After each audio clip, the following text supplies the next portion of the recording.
nama saya Rosa Welni Angelia Kule. Saat ini saya kelas 1 kelas B. Saya akan chapter review bagian 2 dari pertemuan ke-9 sampai pertemuan ke-15 dalam matkul Pancasila. Terima kasih. Pada pertemuan pertama membahas tentang Pancasila sebagai ideologi negara. Pancasila sebagai ideologi negara memiliki 3 sumber, yaitu pertama adalah sumber historis. Sumber historis perjuangan bangsa Indonesia. Tokoh pendiri bangsa merumuskan Pancasila berdasarkan pengalaman dan cita-cita luhur bangsa. Yang kedua adalah sumber sosiologis. Nilai-nilai dalam Pancasila sudah ada secara turun-temurun, sudah mengakar kuat dan menjadi pandangan hidup bangsa. Yang ketiga adalah sumber politis, yaitu Pancasila menjadi dasar dalam menjalankan hukum, kebijakan, dan praktik penyelenggaraan harus mencerminkan nilai-nilai luhur Pancasila. Adapun dinamika Pancasila sebagai ideologi terbuka, yaitu bersifat statis dan dapat beradaptasi tanpa kehilangan nilai dasarnya, namun terus menghadapi berbagai tantangan seiring perkembangan zaman. Adapun tantangan yang dihadapi Pancasila bersifat internal dalam negeri dan eksternal dari luar negeri.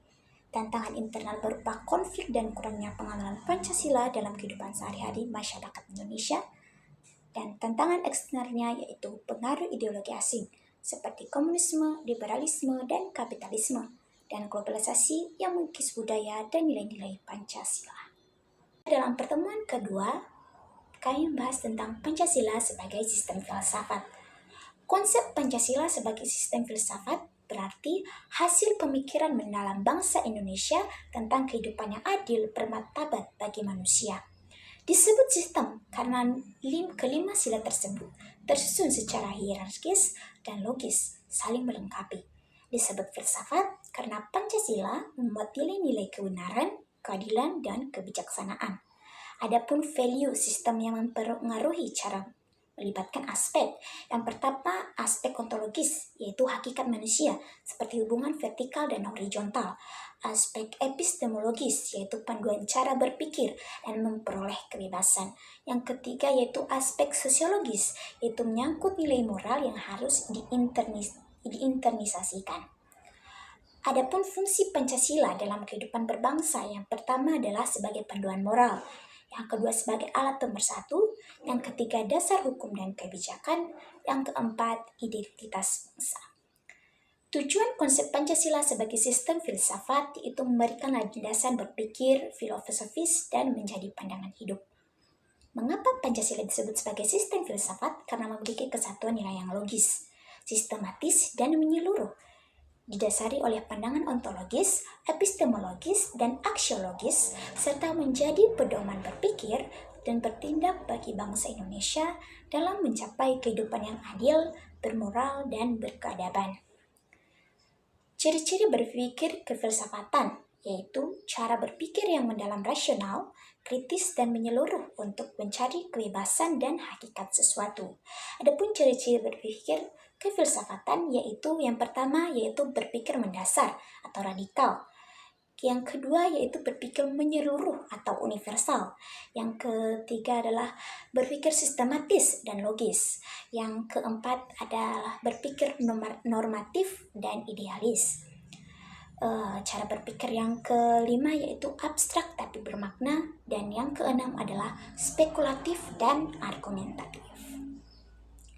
Baik, berangkat dari pembelajaran atau pertemuan kedua tentang berpikir mendasar, maka pada pertemuan ketiga kami diajak untuk berpikir tentang kontroversial Soekarno terhadap pemikiran yang terkait tentang Tan Malaka dan Sultan Syahrir, yang dimana kedua tokoh ini yakni Soekarno dan Tan Malaka memiliki dua jalur yang berbeda dalam meraih kemerdekaan.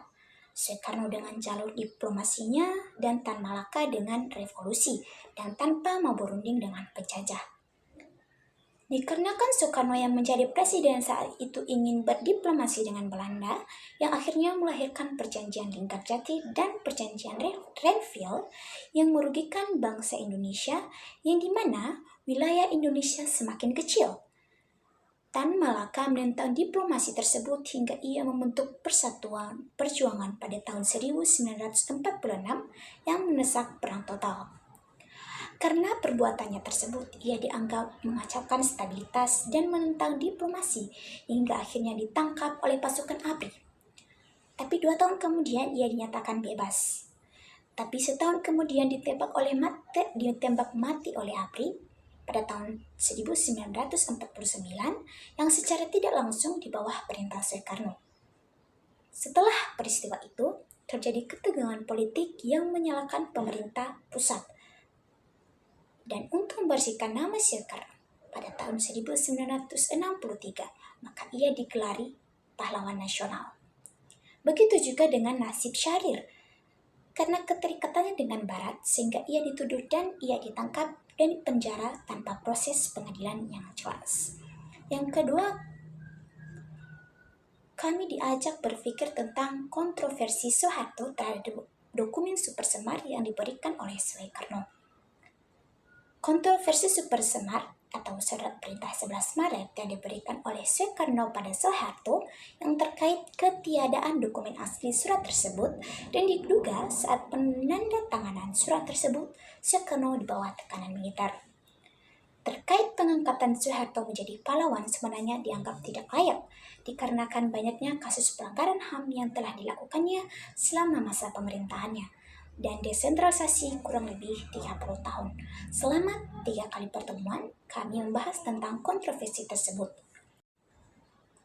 Pada pertemuan ke-6, membahas tentang Pancasila sebagai sistem etika. Etika adalah soal benar dan salah. Konsep Pancasila sebagai sistem etika yaitu kumpulan nilai, prinsip, dan norma yang menjadi pedoman perilaku manusia agar bertindak sesuai moral, adil, dan bertanggung jawab. Terpadu dan konsisten, panduan moral sehari-hari, universal, dan fleksibel. Urgensi Pancasila sebagai sistem etika menjadi pedoman moral dan perilaku bangsa agar kehidupan bermasyarakat harmonis dan berkeadilan. Adapun alasan Pancasila disebut sebagai sistem etika karena mengandung nilai moral yang menjadi dasar tata perilaku individu dan kelompok di Indonesia. Dalam kehidupan sehari-hari, nilai ini diterapkan dengan bersikap jujur, adil, toleran, musyawarah, dan peduli kepentingan bersama. Pada pertemuan ke-7, yaitu kami membahas tentang menganalisis kasus kepala desa berdasarkan Pancasila sebagai sistem etika, yaitu tindakan kepala desa yang tidak sesuai dengan Pancasila sebagai sistem etika karena tidak bertanggung jawab serta menyalahgunakan kekuasaan dan wewenang dan kegagalan dalam menerapkan Pancasila sebagai sistem etika. Dalam hal ini, kepala desa melanggar beberapa sila, yaitu sila kedua kemanusiaan yang adil dan beradab. Dalam hal ini, kepala desa bersikap tidak adil dengan menggunakan dana desa tersebut secara tidak sewajarnya. Yang kedua, kepala desa melanggar sila keempat, kerakyatan yang dipimpin oleh hikmat kebijaksanaan dalam permusyawaratan perwakilan. Dalam hal ini, kepala desa tidak bermusyawarah dengan warga desa dalam mengelola dana tersebut. Yang ketiga adalah melanggar sila kelima, yaitu keadilan sosial bagi seluruh rakyat Indonesia, yang dimana tujuan keadilan sosial tidak tercapai karena hanya kepala desa yang memperoleh keuntungan. Adapun dampak tindakan kepala desa, yaitu terjadinya konflik antara masyarakat dan kepala desa dan pembangunan tidak berjalan di desa tersebut. Sikap yang seharusnya yang dilakukan kepala desa itu menggunakan bantuan tersebut secara adil, bijaksana, transparan, jujur, dan melibatkan warga desa dalam pengelolaan dana tersebut.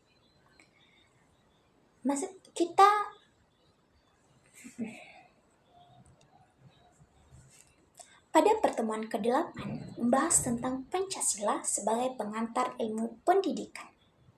Pancasila sebagai pengantar ilmu pendidikan ada 3 sumber, yaitu secara historis, yaitu dari segi pemikiran. Apa itu?